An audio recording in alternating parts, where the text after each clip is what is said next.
Beaucoup.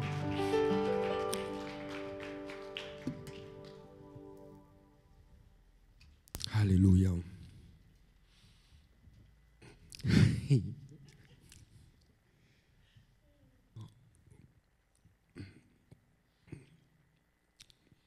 Bon.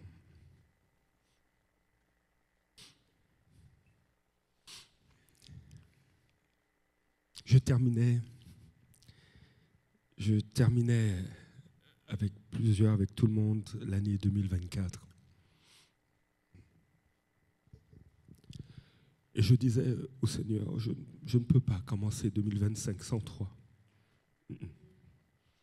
Je n'en ai pas la force. Et on va regarder un texte ensemble. Parce que j'avais l'impression qu'on m'avait volé Jésus. J'avais l'impression qu'on m'avait enlevé Jésus. Et je ne sais pas pour vous, mais j'ai parlé avec quelques personnes. J'ai découvert, je n'ai même pas noté le verset, mais je suis tombé sur mon application de Bible dévotionnelle. Et puis, ils ont fait ressortir le verset le plus lu, médité de l'année 2024. Et je paraphrase parce que je ne l'ai pas noté, mais je vous le dis comme ça. Ça mettait l'accent sur le besoin que Dieu vienne nous secourir. J'étais surpris, ah oui. Hein?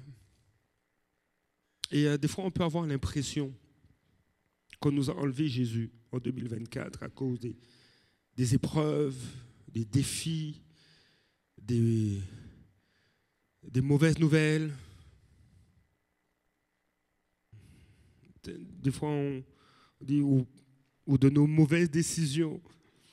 On dit, Seigneur, tu es où? Et ça m'a fait penser au texte dans Jean. Vous savez, l'évangile de Jean a été écrit pour une première communauté de foi. Les destinataires de l'évangile de Jean, c'était des personnes comme vous et moi, mais qui vivaient il y a longtemps. Et ce groupe de croyants, cette communauté à qui était destiné l'évangile de Jean, vivait des choses difficiles. Et le plus souvent, les écrits du Nouveau Testament sont des écrits circonstanciels, répondre à un besoin. Et Jean veut encourager cette communauté à persévérer dans la foi, à persévérer dans la révélation de qui est Jésus. Et j'aime ce texte parce que je vais vous parler rapidement en introduction de cette femme que j'admire, qui s'appelle Marie. Dans Jean chapitre 20, le verset 11.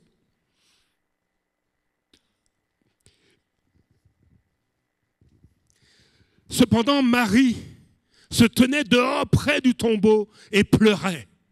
Et tout en pleurant, elle se pencha pour regarder dans le tombeau. Oui. Verset 12, et elle vit 2 anges vêtus de blanc, assis à la place où avait été couché le corps de Jésus, l'un à la tête, l'autre aux pieds. Donc le Saint-Esprit a ouvert les yeux de Marie pour qu'elle puisse voir les anges qui étaient dans cette pièce, dans ce sépulcre. Et même malgré cette révélation divine, ce n'était pas suffisant. Voyons ce qu'il dit juste après. Et il lui dit, femme, pourquoi pleures-tu? Et elle leur répondit, parce qu'ils ont enlevé mon Seigneur.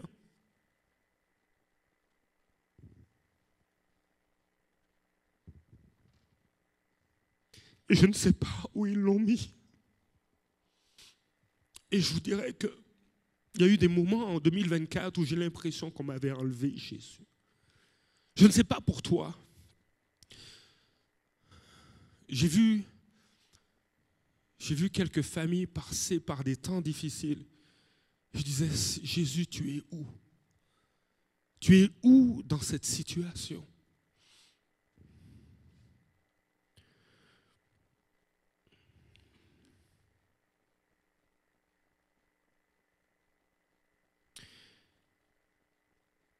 Alors elle leur répondit, parce qu'ils ont enlevé, ils ont enlevé mon Seigneur. Je ne sais pas où ils l'ont mis. En disant cela, verset 14, elle se retourna et elle vit Jésus debout, mais elle ne savait pas que c'était lui. Jésus lui dit, « Femme, pourquoi pleures-tu? Qui cherches-tu » Elle pensait que c'était le jardinier. Elle, pensant que c'était le jardinier, lui dit, « Seigneur, si c'est toi qui l'as emporté, dis-moi où tu l'as mis et je le prendrai. » La pensée en introduction que je veux nous emmener ce matin,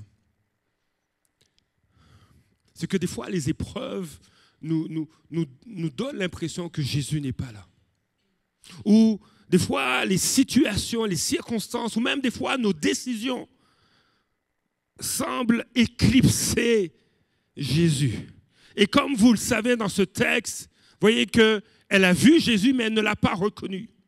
Et je crois que Dieu veut nous amener à avoir une nouvelle révélation de qui est Jésus. Parce que le Jésus de 2024, ou la conception, ou la compréhension de qui est Jésus en 2024 va changer en 2025.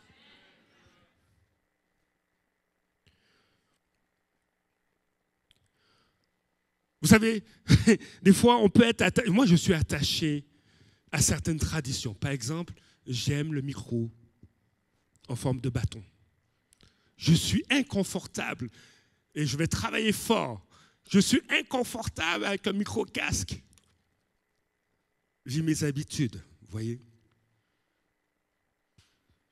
Mais je vais travailler. Et des fois même avec Dieu, on a nos habitudes. Dis à ton voisin, mais je vais travailler.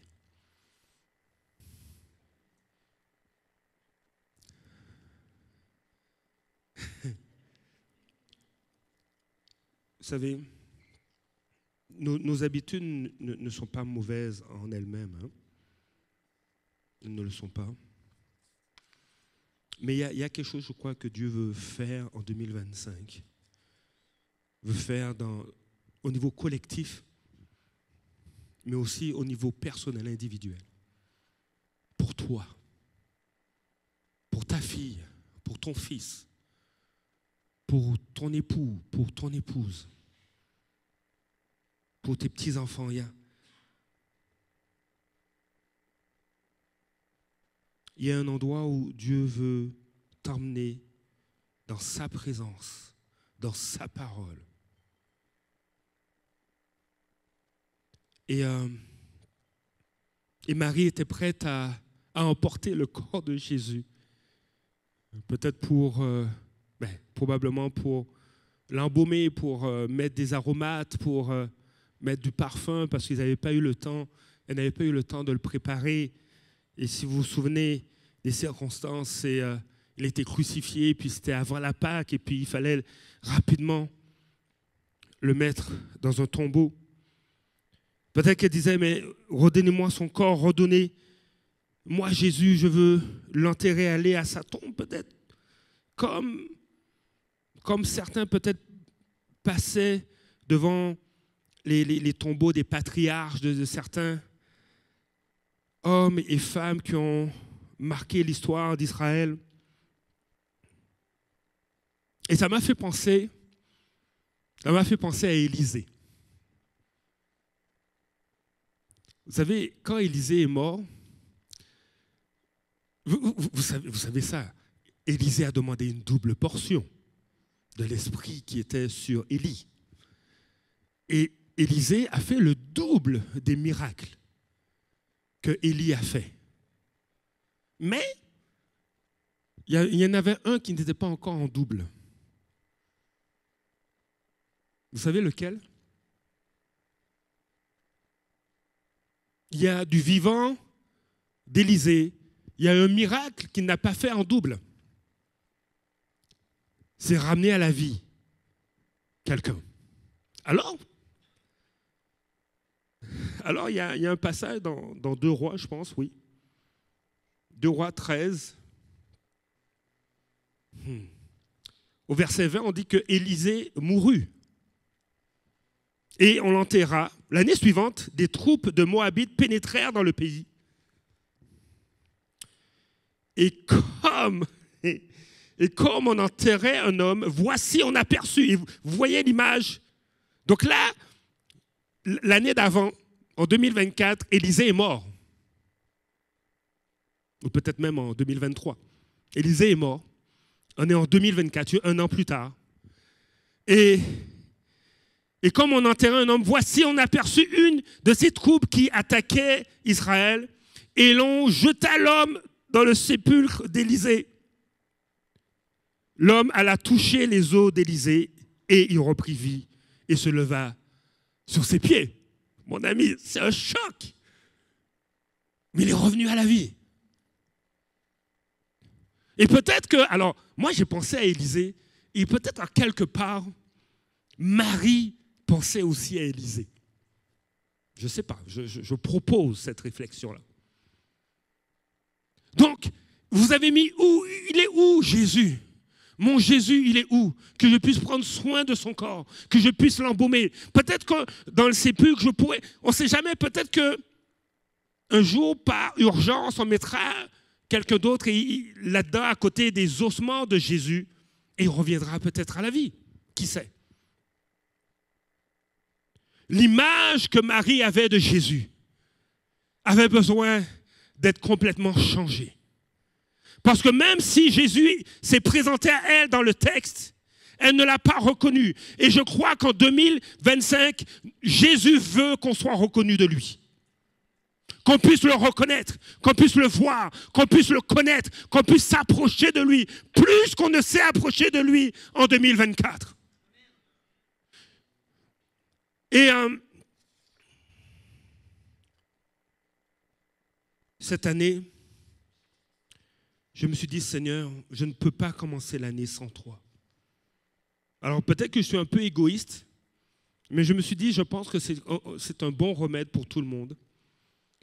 Je veux nous encourager à ne pas commencer ou ne pas poursuivre l'année sans Jésus. À ne pas poursuivre l'année sans voir Jésus à un moment ou l'autre dans ton année. Que tu puisses voir Jésus, que tu puisses prendre du temps avec lui. Et nous avons décidé de faire une semaine de jeûne et prière. Et je vous dirais que nous avons besoin de prendre ce temps, de s'arrêter, de dégager des blocs horaires pour poursuivre Jésus.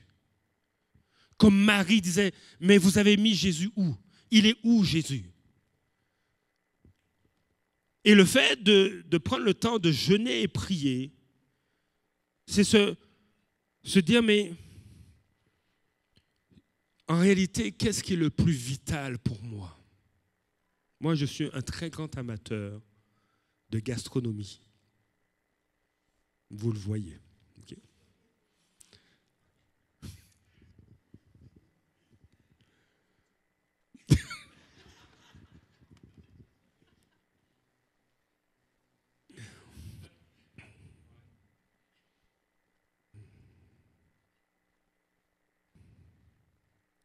Est-ce que ma faim de Jésus est plus grande que ma faim gastronomique?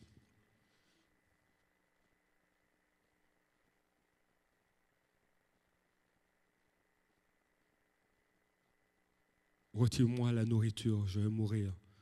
Retirez-moi Jésus, est-ce que je vais mourir?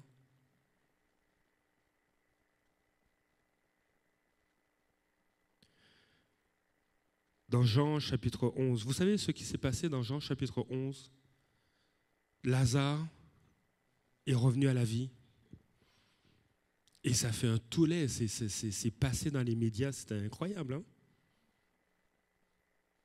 Dès que le miracle a pris place, il y en a qui sont partis OK, on va sortir une nouvelle édition du Jérusalem Post. Ah ouais, les gars sont partis, ils sont allés voir le Sanhédrin et tout, raconter ce qui s'est passé, on n'en revient pas, on ne comprend pas, on est même désorienté. Un mort est revenu à la vie, ça faisait 4 jours qu'il était là, sous la chaleur.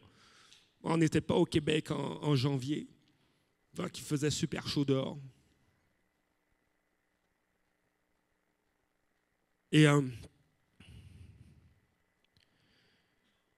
ça a eu un tel impact que les gens voulaient aller chez Lazare, le voir. Ils voulaient le toucher. Ils voulaient voir Jésus. Quand Jésus est rentré à Jérusalem, les gens ont pris des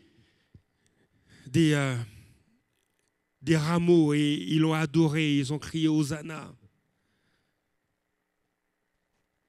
Jésus, il y a ce texte dans les prophètes qui dit « Ne crains point, fille de Sion, voici ton roi vient, assis sur le petit d'une ânesse. » Waouh! Il était accueilli parce qu'il a ressuscité. Lazare, il a fait d'autres miracles. Ce même Jésus est vivant aujourd'hui. Et il veut faire plus encore dans ta vie.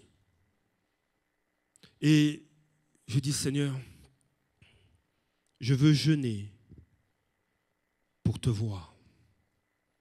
Je veux jeûner pour voir Jésus. Durant mon année, je veux jeûner pour voir Jésus. Parce que je ne pourrais pas traverser cette année si Jésus n'est pas là.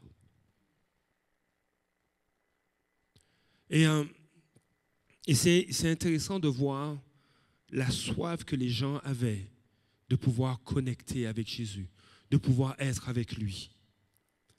Et on va lire un texte dans Jean chapitre 12 à partir du verset 20. Donc le contexte, c'est que Jésus a ressuscité Lazare.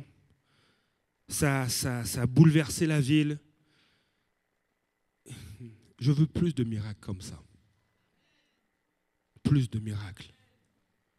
Que les évangélistes là. Vous qui proclamez, vous qui déclarez l'évangile dans le nom de Jésus, et que la démonstration accompagne votre déclaration de l'évangile. Que la démonstration de puissance accompagne votre déclaration de l'évangile au nom de Jésus. Qu'ils voient, qu'ils sachent que Jésus les aime, que Jésus est vivant, que Jésus agit, qu'ils le sachent. Si dans l'Ancien Testament, au toucher des os d'un homme comme vous et moi, une personne revenait à la vie. Nous avons plus qu'Élisée ici. Il y a plus qu'Élisée dans ta vie. Il y a Jésus.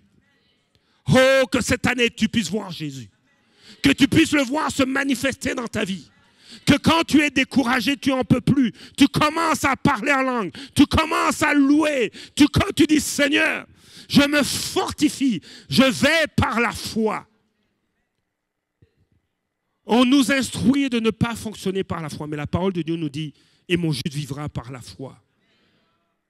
Il y a un contre-courant dans lequel tu es appelé à marcher, mais tu ne marches pas seul. Et c'est magnifique.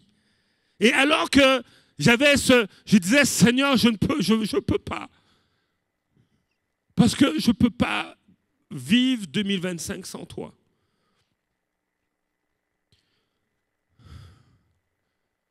J'ai aimé cette pensée dans Jean chapitre 12, le verset 20.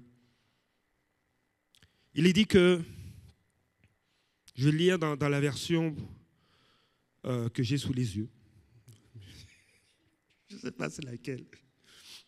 Quelques Grecs, je pense que c'est Louis II, mais quelques Grecs du nombre de ceux qui étaient montés pour adorer pendant la fête, c'était la fête de la Pâque, s'adressèrent à Philippe de Bethsaïda en Galilée et lui dirent avec instance, « Seigneur, nous voudrions voir Jésus. »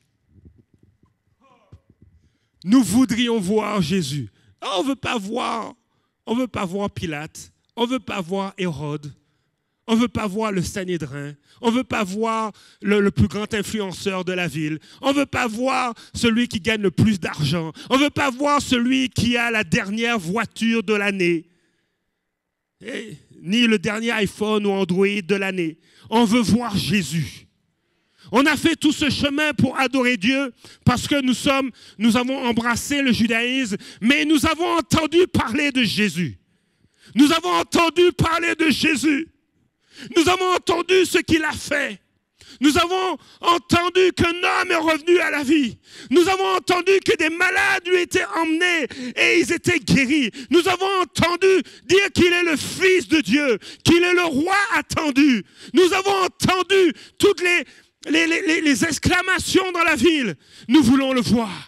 Nous ne voulons pas seulement le voir à distance, mais nous aimerions nous entretenir avec lui, le toucher. Nous voulons marcher avec lui. Et Philippe, et pourquoi je vous dis que ce n'était pas seulement le voir à distance, de loin? Parce que Philippe va voir André après. Il dit, mais est-ce qu'on peut? Ce sont des Grecs, est-ce qu'ils peuvent s'approcher de Jésus? Est-ce qu'on a le temps? Ils dirent avec instance, Seigneur, nous voudrions voir Jésus. Philippe alla le dire à André, puis André et Philippe le dirent à Jésus. Et je vais lire tout jusqu'au verset 26. Jésus leur répondit, l'heure est venue où le Fils de l'homme doit être glorifié. En vérité, je vous le dis, si le grain de blé qui est tombé en terre ne meurt, il reste seul, mais s'il meurt, il porte beaucoup de fruits. Celui qui aime sa vie la perdra, et celui qui hait sa vie dans ce monde la conservera pour la vie éternelle. Si quelqu'un me sert, qu'il me suive, et là où je suis, là aussi sera mon serviteur. Si quelqu'un me sert, le Père l'honorera. Il y a différentes façons de jeûner. La notion de jeûner, c'est de se rapprocher de Dieu. Ce n'est pas le but de ne pas manger, mais c'est le désir de se rapprocher, d'être le plus près. Il y a tellement d'impacts collatéraux en s'approchant de Jésus. Et le jeûne nous permet de dire, Seigneur, je veux te dire, voici à quel point j'ai faim de toi. Je suis prêt à, si tu n'as pas l'habitude de jeûner, de dire, je suis prêt à couper un repas dans la journée. À me priver de telle chose qui n'est pas vitale, mais qui est tellement agréable, mais je m'en prive parce qu'il est plus agréable de manger ta parole et d'être dans ta présence. Je veux te proposer de jeûner pour voir Jésus. Parce que lorsque on jeûne, le but c'est pour le voir. La motivation, c'est toi que je veux voir, Jésus. Je veux te voir dans les Écritures, quand j'ouvre ma Bible. Vous savez, hier, je préparais mon message et Dieu m'a parlé me concernant mes fonctions à l'Église. Il me dit, ah, ok. Je dis oui. D'accord, Seigneur, ça c'est pour moi, je le prends, je le note. Il y a eu la pratique de la louange et une formation aussi donnée. Et vraiment, je veux dire merci à toute l'équipe de louange. Vraiment merci. Et normalement, l'équipe de louange devait côtoyer l'équipe de l'entretien ménager. Mais eux, ils sont tellement prophétiques et tellement spirituels qu'ils sont venus la veille, le vendredi. Et je veux dire aussi merci à ceux qui font et qui prennent soin de ces lieux. Vraiment merci. Pour moi, vous êtes des lévites, des porteurs de la présence de Dieu. Et hier, il y avait cette pratique, il y avait même une formation. Si certains veulent s'impliquer pour que on puisse être une bénédiction non seulement pour l'Église, mais pour cette ville, on a des besoins de techniciens. On a des besoins au niveau du multimédia, de la diffusion. On veut développer cet aspect-là, mais on a besoin de femmes et d'hommes de Dieu qui disent « Je suis prêt à apprendre et je veux ajouter ma pierre à l'édifice. » Alors, il y avait une formation pour le son. Et mon épouse revient et dit « Mais voici, en gros, ce qui a été partagé. » Et ce qu'elle me dit, elle dit « Mais je n'ai même pas eu le temps de te confirmer que dans mon temps de préparation du message, Dieu me parle me concernant. Et ce que tu me dis confirme. Passer du temps dans la parole de Dieu, Dieu nous parle. Et je veux te proposer de jeûner pour voir Jésus. Parce que lorsqu'on jeûne pour voir Jésus, lorsqu'on dit, mais je crée des blocs. Mon bloc Netflix, je le donne à Jésus. OK? Je le donne à Jésus. Mon bloc dessert, ça c'est pour moi. Seigneur, tu seras mon dessert. Je ne prendrai pas de dessert ce dimanche. Juste ce dimanche. Je sois mon dessert. Mais lorsque tu jeûnes pour voir Jésus, cela nous amène à le rencontrer. C'est inévitable. Dans le texte de Jean, chapitre 20, au chapitre 12, ces Grecs ou ces personnes de langue grecque voulaient voir Jésus. Et si nous prenons le temps, si nous disons « Seigneur, je m'arrête parce que je veux te voir », cela va t'amener à le rencontrer. Cela va t'amener à vivre une rencontre avec lui, soit à travers sa parole, soit dans sa présence, dans la louange. Dieu va descendre, Jésus va venir, il va toucher ton cœur. Il va se mettre à te parler. Vous savez, lorsque ces Grecs ont dit à Philippe, nous voulons voir Jésus. Ils ne voulaient pas seulement l'apercevoir de loin, comme je le disais, mais ils avaient besoin de l'entendre. Ils avaient un besoin, c'était une nécessité. Et ce ne sont pas les seuls. Ce ne sont pas les seuls à avoir eu besoin de voir Jésus. Ce ne sont pas les seuls à avoir été dans des situations où c'était une nécessité, c'était un désespoir qui était en eux. Ils avaient besoin de rencontrer Jésus. Juste de parler de Nathanaël. Ça vous dit quelque chose, Nathanaël? Nathanaël, ce qu'on dit de lui, c'était un homme qui était juste. Il n'y avait pas de fraude en lui. C'était un homme, un bon gars. Un homme juste. C'était un homme bien. Mais en quelque part, quand on regarde le texte, on a l'impression que c'était un homme qui était désillusionné.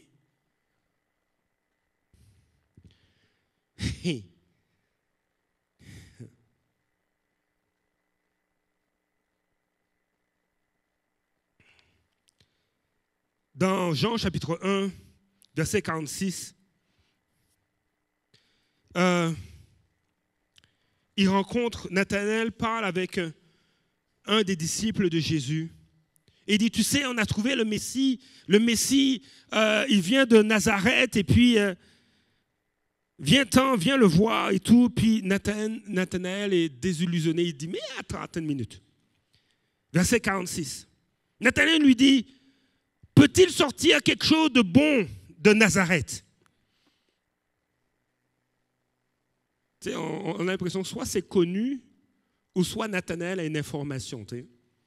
Il dit là, Nazareth, là, c'est oublié. Il n'y a rien de bon qui sort de là. Et effectivement, Nazareth n'était pas très populaire. C'est une petite ville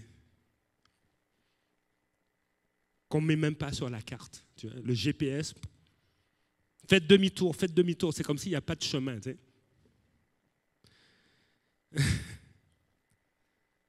Mais Philippe lui répondit au verset 46, « Viens et vois. » Nathanaël répondit, et on va aller au verset 49, parce qu'il est allé, il a vu Jésus, il l'a rencontré. Et j'aime ça, parce que je veux vous montrer le contraste. Sur le coup, quand Philippe parle à Nathanaël, Nathanaël répond, il n'y a rien de bon qui peut sortir de Nazareth. Mais quand Nathanaël a rencontré Jésus, c'est un tout autre discours qui a pris place. C'est toute une autre révélation qu'il a reçue. C'est une autre réalité qui s'est montrée à Nathanaël. Nathanaël va dire au verset 49, « Rabbi, tu es le Fils de Dieu, le roi d'Israël. » On part de « il n'y a rien de bon » à Nazareth, « Ah, tu es le Fils de Dieu, le roi d'Israël. » Lorsque tu poursuis Jésus, tu le trouves et il se révèle à toi. Ce que tu pensais n'être pas bon, tu reçois une révélation de qui est Jésus. Et si on fait un vox pop, un sondage populaire dans cette ville, on aura tout un discours concernant Jésus qui sera probablement négatif ou qui sera très pâle et loin de la réalité. Un révolutionnaire, un gars inspirant, un bon gars. Mais quand tu rencontres Jésus, tu reçois la révélation qu'il est le Fils de Dieu. Tu reçois la révélation qu'il est le roi d'Israël. Tu reçois la révélation qu'il est le Dieu Tout-Puissant. Oh, que rien n'est impossible lorsqu'on s'attache à Jésus. C'est pourquoi je veux t'inviter pendant la prochaine semaine à te joindre à nous et à dire, Seigneur, je veux jeûner pour voir Jésus. À quel point es-tu désespéré? À quel point es-tu désillusionné? Viens et vois. Viens et vois. Jeûner pour voir Jésus nous amène à le rencontrer. Mais laisse-moi te dire aussi que jeûner pour voir Jésus déclenche un temps rédempteur de Dieu pour ta vie. Ça déclenche, ça débloque, ça accélère un temps rédempteur, un temps de rachat, un temps de restauration, un temps de secours, un temps de rafraîchissement, un temps de guérison de Dieu dans ta vie. Parce que lorsque ces hommes sont allés voir Philippe et ont dit, on a besoin de te voir, on a besoin de voir Jésus, conduis-nous à lui. Et ils ont insisté, ils étaient insistants. La réponse de Jésus était particulière.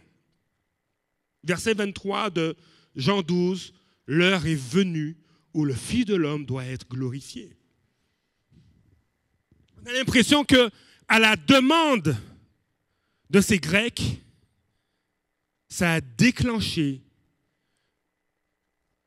le temps zéro, le temps où Jésus devait être glorifié, où Jésus devait être crucifié, Jésus devait être le sauveur du monde. Jésus devait passer à l'acte, mourir et ressusciter. Ça, on a l'impression qu'il y a un lien de cause à effet. Parce que ces Grecs se sont approchés de Jésus et ont fait cette demande, il y a eu quelque chose qui a été déclenché dans le ciel. Si tu prends le temps de jeûner pour voir Jésus, Dieu va déclencher un temps de rédemption, un temps rédempteur sur ta vie.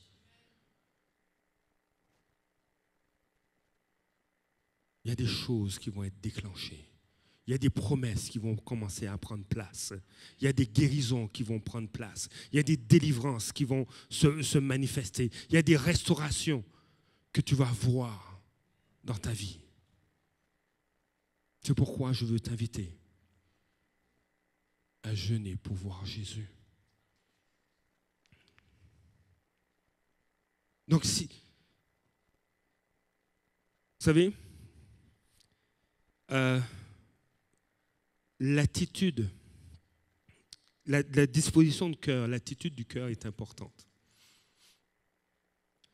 Et c'est pourquoi je dis jeûner pour voir Jésus. Pas jeûner pour avoir une nouvelle Mercedes. Ben, j'en ai jamais eu, donc ok. Mais qu'est-ce qui est important pour toi?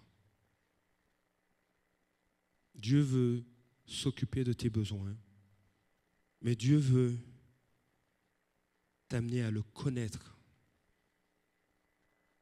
Il est plus qu'Élisée. À un moment donné, Jésus va dire, mais il y a parmi vous plus que Salomon.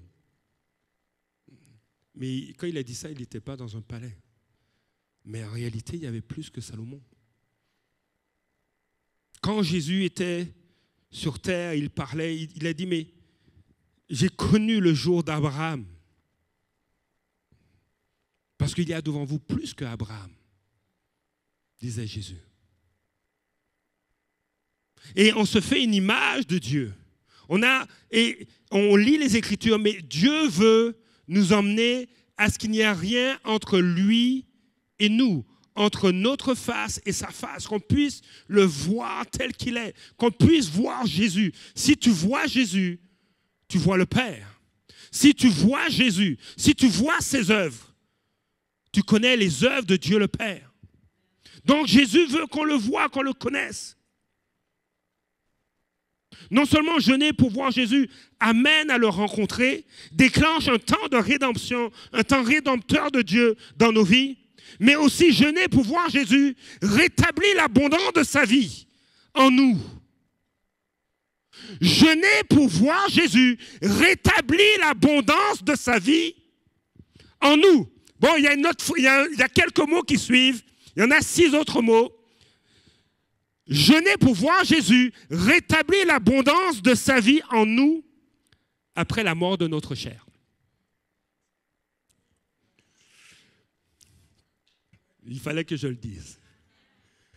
Il fallait. Il y a un endroit que Dieu veut t'emmener. Il y a un endroit d'abondance où Dieu veut t'emmener. Sans la chair. Sans les passions de notre chair. Il y a cette année un endroit où Jésus veut t'emmener. Dans sa présence.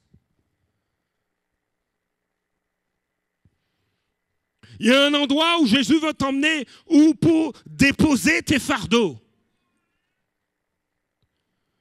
Parce qu'il y a des personnes qui peuvent dire, peut-être surtout les... Non, je ne veux pas faire de jugement, je ne veux pas dire surtout les hommes. Donc je ne le dis pas, d'accord? Mais il y a un endroit où Dieu veut nous emmener, où on dit, Seigneur, j'ai besoin de ton aide. Prends les commandes. Il y a des fois des fardeaux qu'on porte. C'est comme si on essaie d'emmener sur une montagne, de pousser un wagon avec une centaine de briques. On veut pousser le wagon jusqu'en haut d'une montagne avec nos propres forces. Et Jésus est là, il dit, mais tu sais, je peux t'aider. Il dit, non, je suis capable. Non, tu n'es pas capitaine américain. Je suis capable. Mais si je reconnais que je ne suis pas capable, est-ce que ça diminue ta valeur aux yeux de Dieu?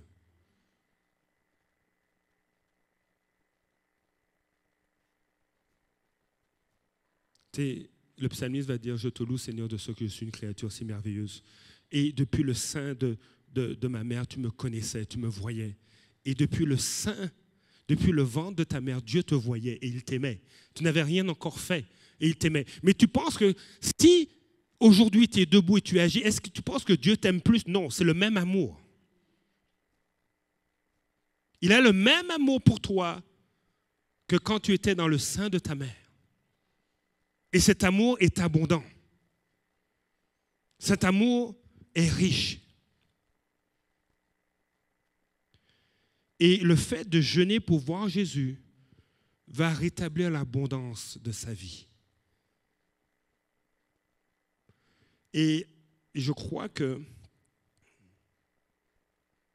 en vérité, je vous le dis, si le grain de blé qui est tombé en terre ne meurt, il reste seul. Mais s'il meurt, il porte beaucoup de fruits. Ce verset parle que Jésus devait être crucifié, devait mourir pour emmener beaucoup au salut. C'était ça le plan de rédemption, de rachat de l'humanité. Vous savez, Jésus aurait pu retourner au ciel sans mourir. Il aurait pu retourner au ciel. Mais il serait retourné seul, sans les êtres humains. Mais je crois qu'il y a aussi un fruit abondant qui vient du fait qu'on meurt à nous-mêmes, qu'on abandonne l'orgueil, qu'on accepte de dépendre de Dieu davantage.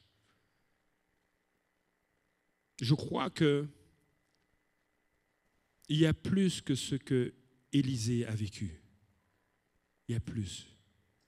Le salut en Jésus-Christ, annoncer l'Évangile, c'est l'un des plus beaux miracles de voir quelqu'un donner sa vie au Seigneur, naître de nouveau, de voir les choses anciennes passer et voici toutes choses devenir nouvelles.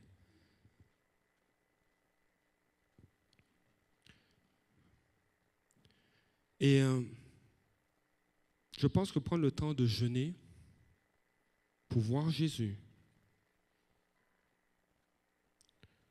va nous amener à moins aimer notre vie ou peut-être à plus aimer la vie avec Dieu. Et c'est sûr que la traduction, il y a toute une richesse. Celui qui aime sa vie la perdra et celui qui hait sa vie dans ce monde la conservera pour la vie éternelle. La pensée derrière cette déclaration de Jésus, c'est combien est pâle notre vie sans Jésus comparativement à notre vie avec Jésus.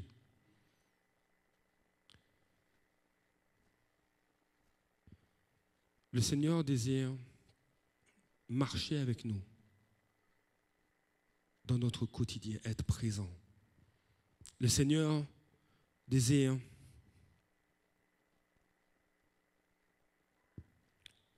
qu'on puisse vivre la faveur de Dieu dans notre vie. Et je crois que prendre le temps de jeûner pour voir Jésus cette année va simplement nous ramener à nous tenir avec lui. Le verset suivant, au verset 26, il dit « Celui qui me sert, si quelqu'un me sert, qu'il me suive. » Il y a une dimension où Jésus dit « Mais on est ensemble. » Et là où je suis, là aussi sera mon serviteur. Il y a une dimension de dépendance envers Jésus. Le Seigneur veut qu'on soit avec lui dans notre quotidien. Le servir, c'est répondre aux besoins de notre épouse.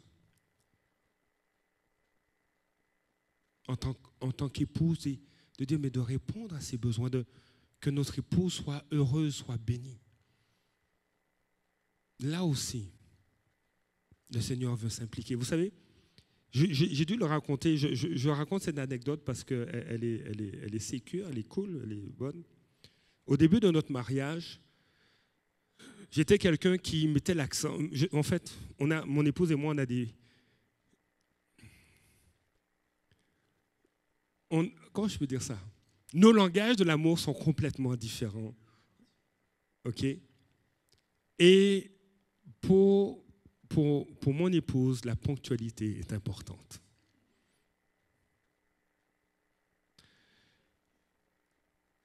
Voilà. Et pour moi,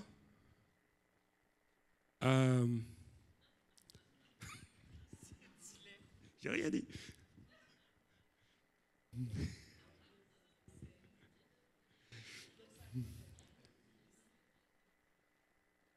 Pour moi, au début de notre mariage, mon épouse travaillait, avait un emploi à une quinzaine de minutes de notre domicile.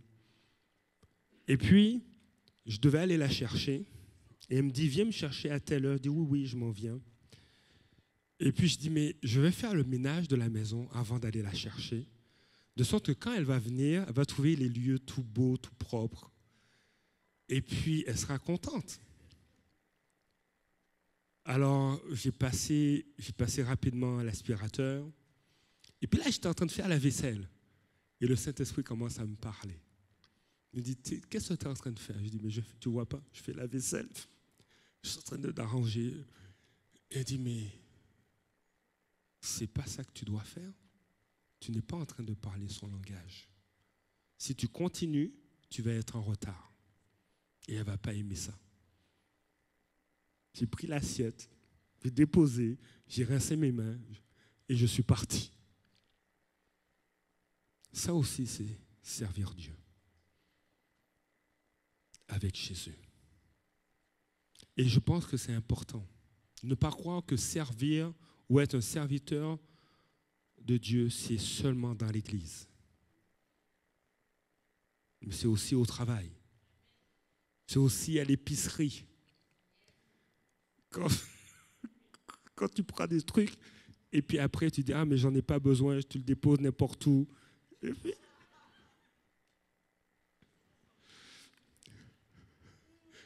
ah mais je vais donner du boulot, oui, mais tu vas compliquer le travail des employés.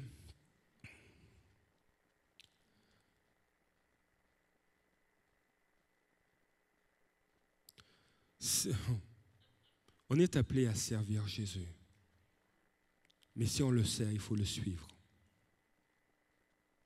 Il faut le suivre. Vous savez,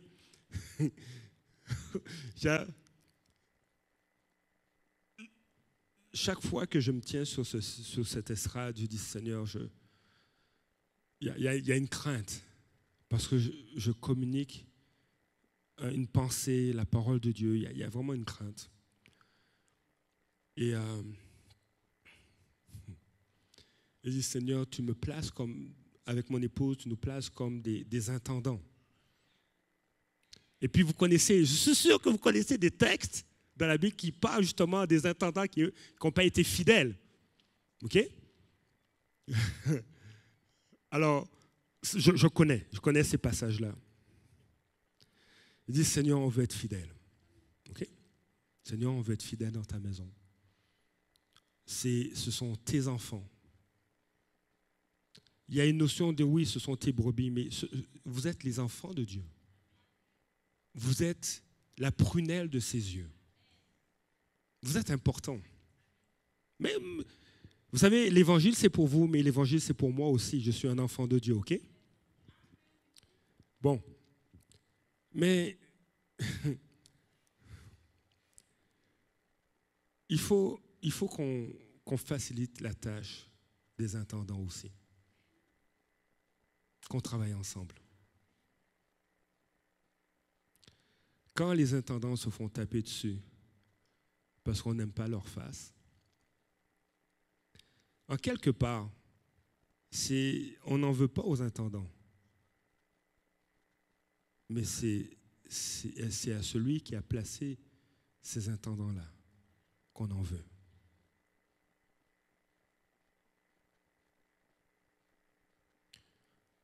Et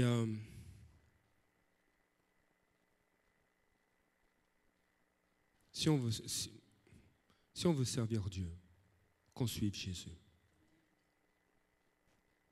Qu'on suive Jésus. Vous savez, Saül, je n'avais pas prévu ça. Vous savez, Saül, on dit, David va dire, il ne faut pas lever, c'est quoi? Il ne faut pas lever la main sur le roi de l'Éternel, quelque chose comme ça. Mais David a quand même parlé à Saül. Il a repris Saül. Oui, il lui a dit les 4 vérités. Il dit, mais je t'ai fait quoi? Je t'ai rien fait, tu veux me tuer. Mais je suis là, je te sers, je suis fidèle. Et puis là, tu as levé la lance. Qu'est-ce qu'il y a? Et Saül a reconnu qu'il agissait mal. Okay. David a repris Saül, lui a dit les 4 vérités. Est-ce que David a levé la main contre Saül? Non. Mais des fois, il faut dire la vérité. Il faut dire les choses. Et si le leadership fait quelque chose de pas bien, il faut le lui dire, comme David l'a fait. Bon, j'espère que je ne suis pas Saül, par exemple. J'espère, Seigneur. Je ne pense pas non plus que ce soit. Mais si on suit, si on sert Dieu, on est supposé suivre Jésus. On ne peut pas être un serviteur de Dieu et prêt à tuer notre prochain. On ne peut pas. Parce que Jésus n'est pas là. On n'est pas en train de le suivre. On ne peut pas se dire enfant de Dieu et maltraiter notre épouse. Jésus n'est pas dans cela. On ne peut pas se dire fille du roi et n'avoir aucun égard pour notre époux. Jésus n'est pas là. C'est pourquoi je crois que jeûner pour voir Jésus va nous amener à servir Dieu avec Jésus.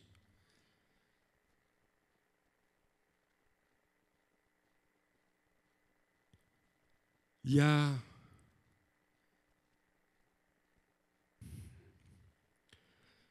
tellement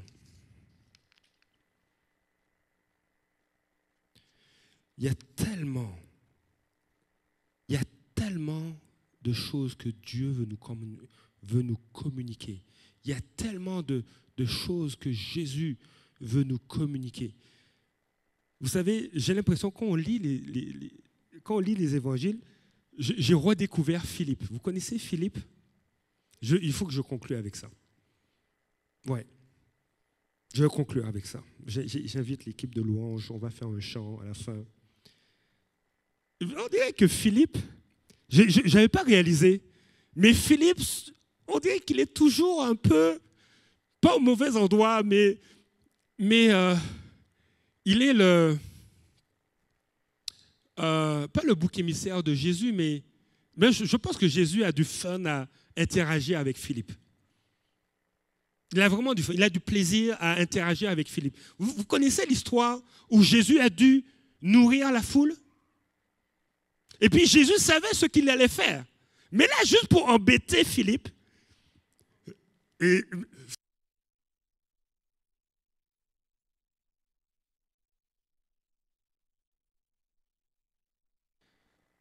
ils ont faim, où ça qu'on va acheter à manger et tout ça. Et là, Philippe dit, on a quand même beaucoup d'argent, mais ça ne va pas suffire. Mais Jésus savait son truc.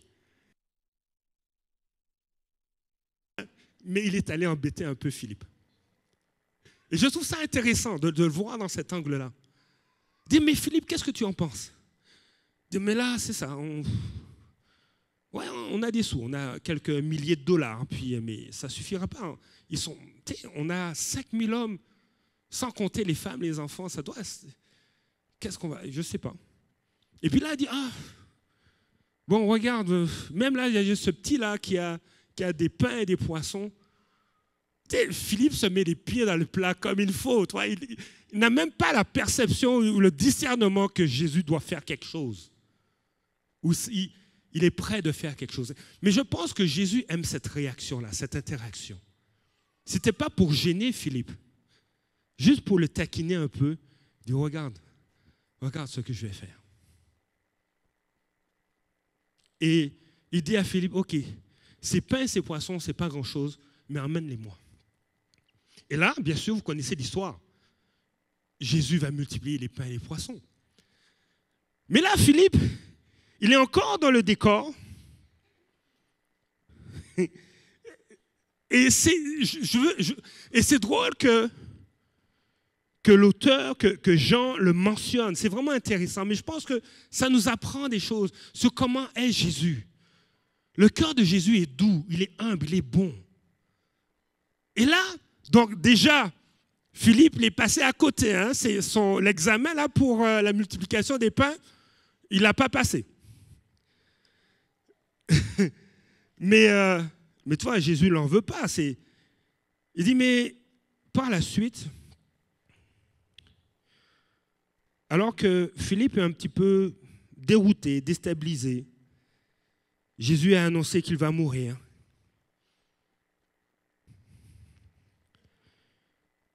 Peut-être que Philippe se rappelle de Moïse, qui a dit au Seigneur, montre-moi ta gloire. Mais il va dire dans Jean 14, Jésus va dire au verset 6, c'est moi qui suis le chemin, la vérité, la vie. On ne vient au Père qu'en passant par moi. Si vous me connaissiez, vous connaîtriez aussi mon Père. Et dès maintenant, vous le connaissez et vous l'avez vu. Et tout de suite, verset 8, Philippe lui dit, Seigneur, montre-nous le Père et cela nous suffit. C'est comme si un peu Moïse qui dit dans Exode 33, verset 18, fais-moi voir ta gloire, cela me suffit. Il y a un peu un écho par rapport à ça. Et j'aime ce que Jésus va dire. Jésus lui dit, il y a si longtemps que je suis avec vous et tu ne me connais pas. Et je pense que ça retient un peu d'orgueil. Mais tu ne me connais pas, Philippe. Celui qui m'a vu a vu le Père. Et là, c'est pouf. Pour Philippe, c'est des gros points d'interrogation. Et plus tard, il va comprendre. Et Jésus va ajouter, comment peux-tu dire, montre-nous le Père? Peut-être tu vas dire, mais je n'ai pas besoin de jeûner cette année. Je connais Dieu, je fais mes affaires. Mais je pense qu'il y a un peu plus. Le Philippe qui est en nous a besoin de rencontrer Jésus. Le Philippe qui est en nous a besoin de connaître Jésus un peu plus. De dire, je pense que je n'ai pas l'affaire. Et je veux t'inviter, on va terminer avec ça. Je veux t'inviter à jeûner pour voir Jésus. Parce que ça va t'amener à le rencontrer. Je veux t'inviter avec nous à jeûner pour voir Jésus, parce que ça va déclencher un temps rédempteur, un temps de rédemption dans ta vie. Je veux t'inviter à jeûner avec nous pour voir Jésus, pour rétablir l'abondance de sa vie en toi. Probablement après la mort de ta chair, il y a des choses qui vont mourir. Il y a des faux raisonnements qui vont tomber. Il y a des consolations que tu vas vivre. Je veux t'inviter à jeûner avec nous pour voir Jésus, parce que cela nous ramène dans le service avec Jésus.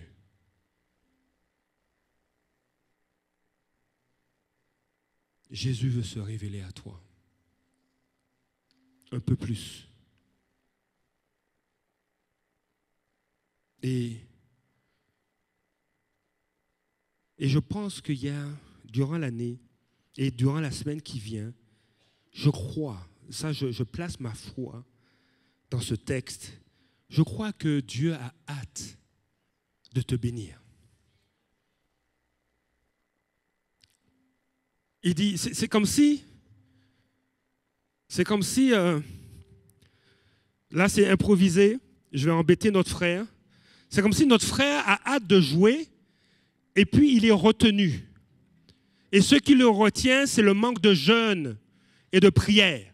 Mais il a hâte de jouer, il a hâte d'appuyer sur les touches pour bénir. Dieu dit, mais j'ai hâte de te bénir, viens. J'ai hâte de te bénir, viens.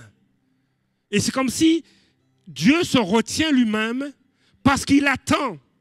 Il attend que tu viennes à lui. Mais lorsque tu deviens un amoureux de sa présence, lorsque tu deviens un amoureux qui poursuit, qui veut voir Jésus, l'abondance du ciel est relâchée. Et le Père t'honore.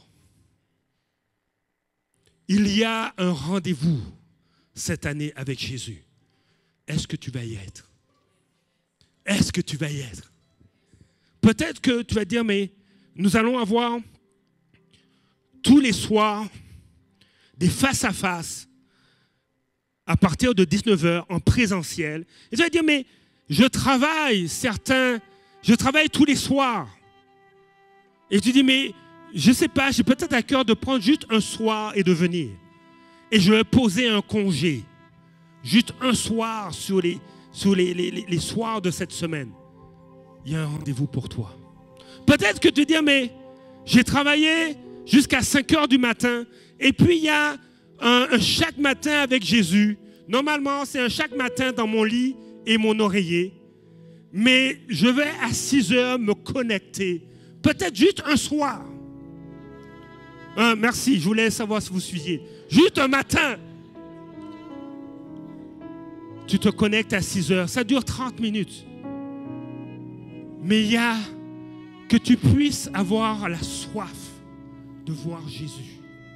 Peut-être que tu as commencé ou tu as à cœur de lire tout le Nouveau Testament en 21 jours.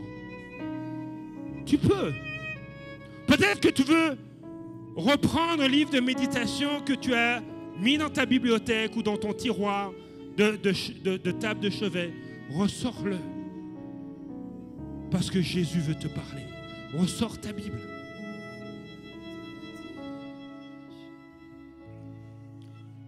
Seigneur, nous avons ce désir de te voir, Jésus. Seigneur, nous avons ce désir. Seigneur, ce désir semble être sommaire, mais nous voulons avoir soif de ta présence. Et nous ne voulons pas attendre que les situations, les circonstances nous poussent à crier après toi. Mais nous voulons être ces hommes et ces femmes comme ces Grecs qui jeûnent pour te voir, qui vont et qui passent à l'action, qui veulent te voir, Jésus. Seigneur, nous avons soif de toi. Moi, je ne peux pas vivre cette année sans toi. Mais je crois et je ne veux pas que cette Église vive cette année sans toi. Seigneur, cette ville ne peut pas vivre cette année sans toi. Et si ça me prend de faire des marches de prière un matin ou un soir, je veux être là où tu es, Jésus. Je veux te voir. Je veux te voir dans la vie de mon épouse. Je veux te voir dans la vie de mes enfants. Je veux te voir dans la vie de mes parents. Je veux te voir dans la vie de mes collègues. Je veux te voir dans les miracles que tu vas faire. Je veux te voir dans la générosité pour cette ville venant de l'église. Je veux te voir, Jésus. Je veux te voir, Seigneur. Seigneur, je veux te rencontrer. Seigneur, je veux te rencontrer, je veux te voir cette année. Je ne peux pas envisager 2025 sans toi, Jésus, sans ton esprit.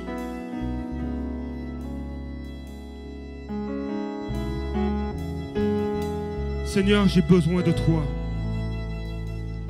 Et si tu es dans ce cas, si tu as besoin de Jésus, je ne ferai pas d'appel en avant, mais si tu désires voir Jésus cette année, lève-toi. Seigneur, je veux que ma soif de ta présence déclenche un temps rédempteur, un temps de rédemption, un temps de guérison venant de toi dans ma vie. Seigneur, cette année, Seigneur, je désire te voir, Père, te voir, Jésus.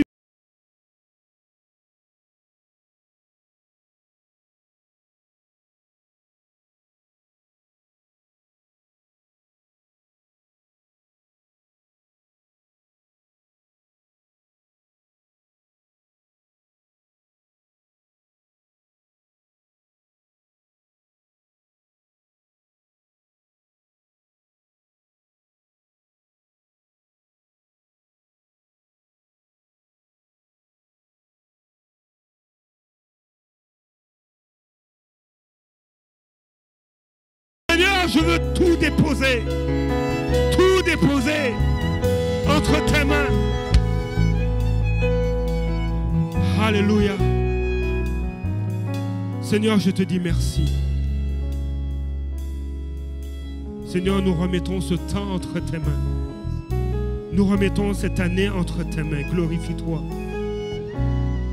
Glorifie-toi, Papa. Seigneur, glorifie-toi dans les vies. Seigneur, amène l'abondance de ta présence. Amène, Seigneur, l'abondance de ta faveur. Seigneur, nous voulons être entièrement à toi. Seigneur, que cette église soit entièrement à toi. Que cette ville soit entièrement à toi. Que les foyers de cette ville, Seigneur, connaissent ta lumière, te rencontrent. Seigneur, les foyers les plus vulnérables, aux foyers les plus stables, qui puissent te connaître. Dans le nom de Jésus.